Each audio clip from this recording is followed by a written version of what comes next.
Salut et bienvenue sur le podcast du blog lesdessinsanimés.fr avec à ma droite Nico et à ma gauche Manu. Et devenez incollable sur les dessins animés en tout genre.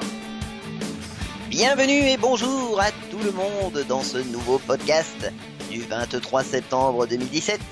Aujourd'hui on est avec Benoît. Salut Benoît. Salut Nico, mais tu n'es pas Manu donc. Manu n'est pas là pour présenter. Non, y a pas Manu aujourd'hui, c'est moi qui présente, c'est moi qui suis aux manettes. Bon, on a aussi, comme vous l'entendez, Julien. C'est moi, bonjour à tous. En tant qu'invité.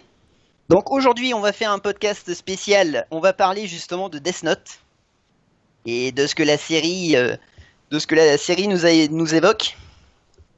Oui, donc, on va faire un petit historique d'ailleurs et parler du film Netflix, le fameux film. Le fameux film polémique qui a tant fait couler d'encre. Ouais, voilà. Ouais, énormément. On va commencer par rafraîchir un petit peu la mémoire de nos auditeurs en pitchant un peu l'histoire. Donc Death Note, c'est l'histoire commence avec un Shinigami, donc un dieu de la mort japonais, qui s'ennuie un petit peu dans sa dimension et il décide de perdre son carnet en fait, donc son Death Note, dans le monde des humains. Bien entendu, le héros ou le personnage principal qui va récupérer ce fameux carnet, qui s'appelle justement Light Yagami, est un lycéen en fait, un lycéen premier de la classe, c'est propre sur lui et tout. Et donc il va récupérer ce carnet, il va découvrir le sinistre pouvoir, je dirais, de ce carnet, qui permet en fait, en écrivant le nom de quelqu'un, de le tuer tout simplement. Donc bien entendu, j'aimerais bien voir ce carnet. Ouais. Ce fameux Light Yagami va prendre un pseudo. Il va se faire appeler Kira. Et il va décider en fait de purger simplement et bêtement le monde, notre terre, de tous ces criminels. Il faut dire aussi qu'il c'est un surdoué, déjà de base. Alors bien entendu, on va découvrir petit à petit à travers l'histoire que c'est un super surdoué. Bien entendu, sous apparences de gentil lycéen. Et bien entendu, il va y avoir au cours de l'histoire, bien entendu, le fameux Kira, justement. Qui veut dire tueur en japonais.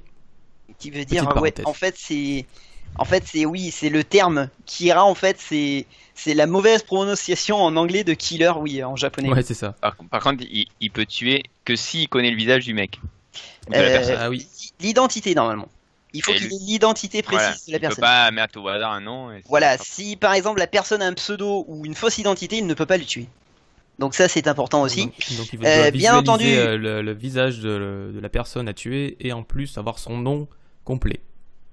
Donc quelques conditions sont requises pour exécuter une personne. Et d'ailleurs il y a beaucoup de règles. Il y a énormément de règles. Oui, il y a énormément de règles qui sont justement écrites dans le fameux Death Note. Et bien entendu, le fameux Shinigami qui a perdu son fameux cahier qui s'appelle Ryuk et qui est un grand amateur de pommes, d'ailleurs ce qui est assez comique, ça nous renvoie un petit peu aux fables bibliques, la pomme, la tentation, enfin bon, c'est assez rigolo. Il a laissé tomber pour se divertir parce qu'il se faisait chier, il a dit je vais le faire tomber et on va regarder ce qui se passe quoi en gros. Et bien entendu, tout l'intérêt justement de l'histoire et de la série, c'est la fameuse confrontation qui va très vite arriver de Light, justement, de Light Yagami, face à elle, le super détective mondial, qui est capable de résoudre n'importe quelle affaire, bien sûr. Et ça va être toute une confrontation à la fois psychologique et machiavélique entre ces deux personnages, pour essayer de se coincer l'un l'autre. C'est une énorme partie de poker, quoi. Ah, c'est plus qu'une partie de poker, c'est carrément des échecs. Oui, c'est ça. C'est une partie d'échecs, quoi. Ouais, il y a beaucoup de bluffs et de contre-bluffs. C'est impressionnant. Il y a vraiment aussi à chaque fois calculer l'action de l'autre, toujours avoir un coup d'avance par rapport à l'autre. C'est vraiment fabuleux ça. Et donc du coup, la série va énormément se centrer sur ces deux personnages-là, qui sont très atypiques l'un et l'autre. C'est un peu les deux faces de la même pièce. C'est assez rigolo. On en a un qui est vraiment le lycéen propre sur lui, premier de la classe. Et l'autre c'est l'inverse. Très sociable. L'autre c'est tout l'inverse, c'est un espèce d'autiste voilà. tout le temps recroquevillé sur lui-même. Et le seul point commun qu'ils ont, c'est vraiment ils sont deux surdoués, ouais. Donc du coup on va peut-être parler ensemble de ce qui... Le fils et le héros est aussi le fils d'un grand inspecteur de police aussi. C'est ça aussi qui fait que il connaît pas mal de choses sur les flics et que donc c'est un peu chiant pour le détective. Ouais, ça lui sert énormément dans l'histoire à justement se renseigner et avoir des infos assez importantes, ouais. D'ailleurs, on va éviter de spoiler dans cet épisode ou laisser la place à la découverte de cette anime qui est magnifique. Ah ouais, c'est vraiment fabuleux, oui. Et non, de pas l'avoir vu même. Oui, il faut vraiment le voir. Hein. Si vous l'avez pas vu, on vous le conseille fortement. Donc du coup, on va peut-être maintenant parler de ce que vous avez aimé dans l'anime ou de ce que vous voulez peut-être mettre en lumière. Il y a un thème qui était assez important, je trouve, dans la série. C'était déjà le bien et le mal, la notion de bien et de mal dans la série, en fait. Tu sais pas sur quel pied danser, en fait, si tu es le pour héros est le gentil Kira, ou pas, quoi. si tu es plutôt pour éviter que Kira prenne trop de pouvoir et se prenne pour Dieu et tue n'importe qui. Je trouvais ça vraiment intéressant. Et après, effectivement, le duel entre Kira et elle. C'est vraiment un combat, quoi. Un combat pas du tout physique, justement. Un jeu d'échecs, comme le disait Nico tout à l'heure. Ouais, c'est ça. Très psychologique, ouais. C'est pas qui gagne à la fin, donc. Oui, il y a toujours un suspense et un fil tendu. Tu sais pas quand est-ce qu'il va casser. Voilà, ça nous amène à des scènes complètement surprenantes. Bah, c'est ça qui est fort dans le manga, c'est qu'on est surpris quasiment à chaque épisode et on a toujours envie de voir le suivant, quoi, pour connaître la suite. Mais oui, c'est vrai. Et en fait, on est un peu le dieu de la mort finalement en tant que spectateur, puisqu'on regarde les humains essayer de trouver des stratégies pour dissimuler leur identité, pour essayer de tuer ceux qui veulent tuer. Donc on est un peu le dieu de la mort, hein, finalement. J'ai dit peut-être une bêtise, mais je crois que le héros le voit quasiment jamais, je crois, au début, le détective. Faut pas qu'il note sur le carnet, non? Tout à fait, en effet, elle au départ... on ne sait pas du tout qui c'est au début. Elle au départ parle à travers un ordinateur, voilà, avec justement un L dessus l'ordinateur, et normalement il a une espèce de majordome là, qui ressemble d'ailleurs fortement à Alfred de Batman, quoi. Et ce fameux majordome qui lui sert un petit peu de représentant, on va dire, au début. Il est protégé par le livre, du coup, en faisant ça. Justement, dans l'histoire, il y a d'ailleurs une conséquence au fait que elle se dévoile à Kira, quoi, quelque part. Mais voilà. Parce que justement, il le met au défi. Ouais, c'est le défi. Et moi, je reviens un petit peu sur ce que Benoît disait justement, et c'est vrai que c'est quand même dur parce qu'on suit quelque part un anti-héros, quoi. Un anti-héros, et on est presque content. Moi, je sais que j'étais presque content quand il se faisait pas choper, quoi. Alors qu'en fait, le type quand même c'est lui-même autoproclamé justicier. Oui, voilà, oui. Voilà, justicier. Est-ce qu'il a le droit finalement de se faire justice lui-même? C'est hyper compliqué de suivre justement la psychologie de Light Yagami, quoi, de Kira. Parce qu'à la fois, est-ce qu'il fait le bien, est-ce qu'il fait le mal? On n'est jamais très sûr de la frontière où on est, quoi. Entre le fait de est-ce qu'il faut soutenir ce type-là ou est-ce qu'il faut le détester, quoi. Donc c'est vrai que c'est assez D'ailleurs, comme l'histoire se passe au Japon, faut savoir que là-bas, la peine de mort est toujours d'actualité. Donc pour eux, exécuter des criminels, ça paraît normal. Enfin, normal, entre guillemets. Oui. Pour nous, c'est un peu plus compliqué. Mais on aborde peut-être cette problématique différemment.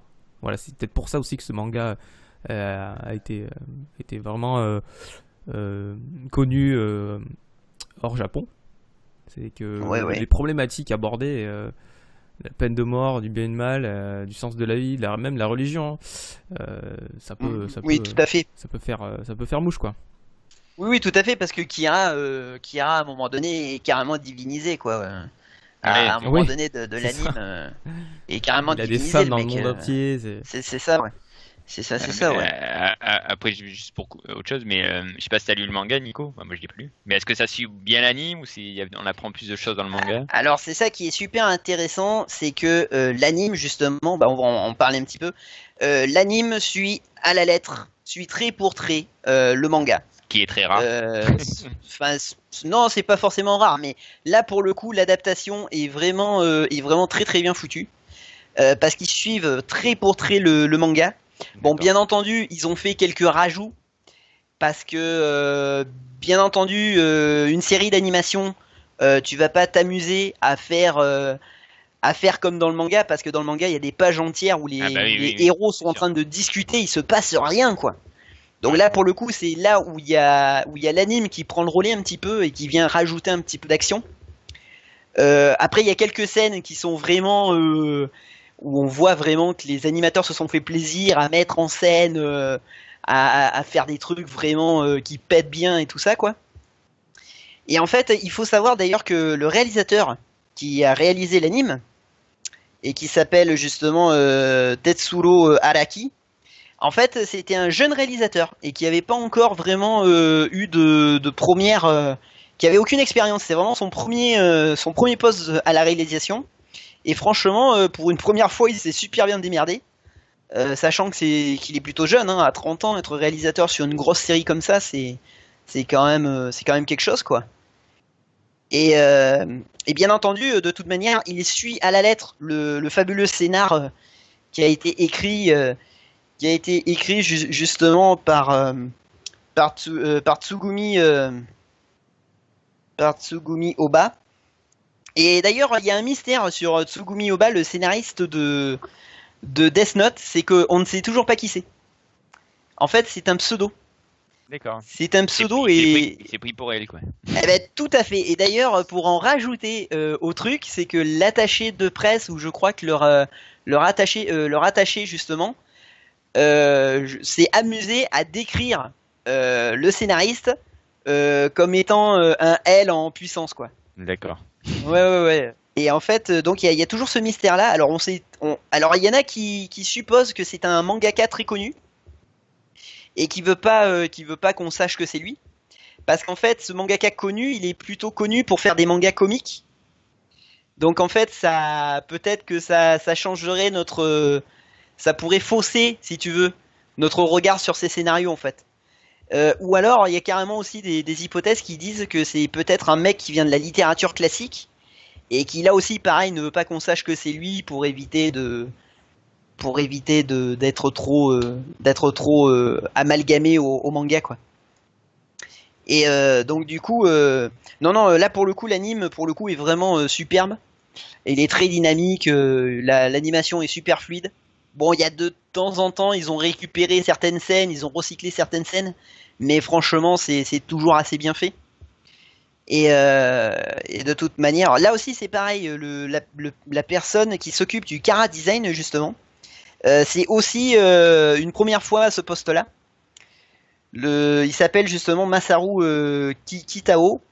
Et justement, il avait plutôt bossé comme directeur d'animation avant, donc ce qui est pas du tout le même poste, sur Gungrave et Ichigo 100%. D'accord. Oui, Ichigo, ouais, c'était pas mal aussi. Ouais. De très très bonnes séries aussi, Gungrave et Ichigo 100%. Ouais, de bonnes séries, effectivement. En plus, là où il est très très fort, c'est qu'il a réussi à reprendre le trait justement de Takeshi Obata, qui est justement le dessinateur du manga. C'est cette espèce de trait très précis, avec des personnages très filiformes, très fin, très beau. Il y a vraiment une esthétique chez ce dessinateur qui est vraiment fabuleuse, quoi. Et surtout au niveau de ses personnages, qui sont très très travaillés, il y a énormément de détails. C'est vrai, ça doit être très très dur justement. Plus il y a de détails, plus c'est dur à animer. Et là pour le coup, justement, le character designer s'en sort vraiment haut la main, quoi. Donc voilà. Voilà pour l'anime. Donc, est-ce qu'on va pas maintenant parler un petit peu du sujet un peu polémique du moment Non, surtout pas. Et si, Bah, il va falloir, oui, je vous êtes sais fous. bien. Il y en a un qui s'est fait avoir parmi nous. Oui, j'étais hélas, curieux. Trop Trop curieux. Oui, parle- alors en fait, il faut savoir qu'il y a eu 3 adaptations de Death Note, de l'univers Death Note, au cinéma en film de prise de vue réelle, en qui ont effet, été ouais. faits par des Japonais en 2006, Il y en a eu 2006 deux, et ouais, il y en a eu 2008. deux. Bon, ils sont meilleurs en Deux manga. Hein. Deux faits par les Japonais. Mais après, c'est surtout des histoires basées sur les personnages. Là, le film qui est sorti le 25 août 2017 sur Netflix en exclusivité. Waouh! On s'est dit, ouais, cool, on a Netflix, on va pouvoir voir des films que personne d'autre ne pourront voir. Ouais, tout à fait, bah ouais. Ah là là, quelle déception. En fait, ce film a été réalisé par Adam Wingard. Je ne connais pas du tout ce réalisateur. Non plus. Alors, si vous voulez, pour résumer le film de Netflix, c'est Death Note, la série ou le manga adapté sur un film en 1h30, il me semble. Voilà, le thème du film, tout le style du film, c'est le film d'horreur. C'est pas du tout 37 épisodes, un résumé en voilà, 1h30. pas du tout un thriller, etc. Je pense que ça peut être difficile. Si tu as vu la série, tu vas forcément être déçu. Mais si tu l'as pas vu, est-ce qu'on serait déçu? Alors, si tu l'as pas vu, ça ressemble à un film d'horreur américain de base avec D'accord. les codes, une parodie. En fait, j'ai cru que c'était une parodie au bout d'un moment. Ouais. Moi, j'avais entendu dire c'était une réécriture Ouais. de Death Note. Oui, alors en fait, la mécanique du Death Note est là, certes. Ryuk est là, il joue son rôle comme dans l'anime, dans le manga. Mais l'univers des films d'horreur américains, non merci. Si tu veux, le lycéen un peu geek qui se fait tabasser par les jocks, les capitaines de football américains, des pom-pom girls, des balles de fin d'année. En fait, tous les clichés, tous les bons vieux clichés tout pourris. J'ai failli arrêter le film à la moitié, mais je me suis dit par curiosité, je vais regarder parce que si tu veux en parler, il faut au moins l'avoir vu, quoi, même si c'est de la merde. Bon, c'est bien que tu sois allé jusqu'au bout. Oui, j'ai fait ça pour vous. Combien il a eu de notes sur Allociné déjà? Je crois que c'est 1,5 étoile. Ouais. C'est d'accord, la critique a été sévère. Ouais, ça a peut-être dépassé des BZ. Hein. Ouais.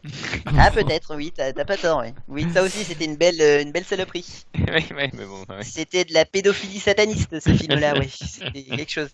Ouais.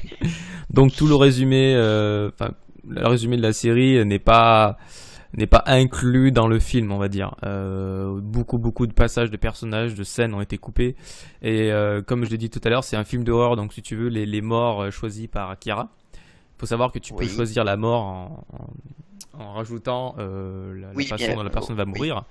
Comme dans la série, d'ailleurs. Dans la série, si tu ne mets rien, c'est une crise cardiaque. Par défaut, c'est crise cardiaque s'il met rien. Oui, normalement, si tu écris rien, c'est crise cardiaque. Oui. Et bon, le premier mort dans le film, c'est décapitation. Tu vois, le mec a un cahier, il y a un dieu de la mort qui lui dit tiens, écris ce que tu veux pour tester. Et le mec, il y va, quoi. D'accord. En plus, que l'acteur joue horriblement mal. C'est affligeant. Il y a eu des gifs animés d'ailleurs à ce propos. Même les musclés, ils jouent mieux, quoi, c'est ça. Qui ça? Ah, peut-être. Les musclés. Ah oui. Oh la vache. La rencontre avec Ryuk est assez comique, j'avoue. Ah, en plus, d'accord, oui. Et le caractère du personnage n'a absolument rien à voir. D'accord. D'ailleurs, il a une petite copine, comment elle s'appelle déjà? La petite copine de Kira. Zut. Misa. Misa, ouais. Voilà, elle joue un rôle assez important dans le film. Dans la série, d'accord. Dans la elle joue série, un rôle aussi, mais c'est un personnage secondaire qui a son importance, on va dire. Voilà, mais elle est secondaire, quoi. Voilà. Ouais, je vais pas en dévoiler plus, mais. Oui, normalement c'est un personnage secondaire. Oui, ça reste un personnage secondaire. Donc, si vous voulez jeter un œil au film de Death Note, allez-y, en fait, mais avec la télécommande à la main sur la touche avance rapide. Avec 4 verres d'alcool, ça passera mieux peut-être. D'accord, ouais, ça va être un nanar finalement. On va retrouver ça sur Nanarland, quoi. C'est dommage parce qu'il y avait vraiment des tas de trucs à bien faire là sur un projet comme ça quoi. Pas mal, hein, franchement. Sur une adaptation comme Death Note, il y avait des tas de trucs à faire. Surtout, je pense, avec peut-être le budget que pouvait mettre Netflix dedans quoi. Ça c'est dommage. Ils auraient mieux fait de mettre le budget pour mettre la série que le film. Ah peut-être, c'est pas faux. Ouais, mais je pensais que c'était une série moi au début. Je me suis dit tiens ça va vachement vite, dis donc. Ça aurait été plus pertinent, non mais t'as raison, ça aurait peut-être plus pertinent que de faire une série. Parce que là, comme disait Jules tout à l'heure, résumer le truc en 1h30, c'est chaud. Hein. Mais surtout, on en reviendra après par rapport au phénomène, c'est que je trouvais justement que le manga ressemble presque plus à un film, tellement c'est bien fait. Ouais, de toute manière, le scénario de Tsugumi, il est exceptionnel, donc c'est dur de faire mieux. Ouais. C'est très très dur.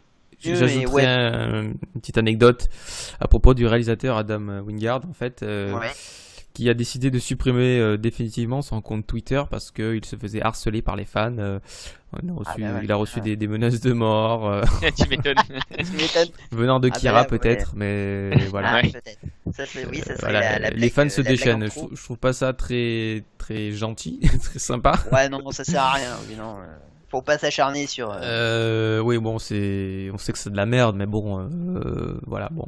Je pense que le fait qu'il ait une note pourrie et que personne ne regarde et que les critiques soient mauvaises, c'est déjà une correction assez sévère. Oui, je pense aussi. Déjà, ça suffit. Ouais, c'est sûr que ça va pas faire bien sur son CVS, monsieur. Non, c'est sûr. C'est dommage parce que bon, Jules va nous en parler parce que vraiment, comme on le disait. Death Note, ça a été un phénomène quoi au moment où la série animée, le manga est arrivé en France quoi. Je te laisse en parler mais. Ouais, comme je disais, c'est que moi ayant vu, je disais que ça ressemblait plus. Pas besoin de dire souvent quand on dit les gens regardent le manga, ça fait gamin, ça fait. Ouais, c'est vrai, ouais. Alors que je trouve, ça faisait vraiment plus film, plus adulte. C'est vraiment un truc pour adultes quoi. Et du coup, je l'ai montré à plein de gens, dont ma femme, tout ça, qui regardaient jamais de manga ou qui sont pas du tout attirés par les mangas et qui ont regardé ça, qui se sont régalés quoi. Adoré ça.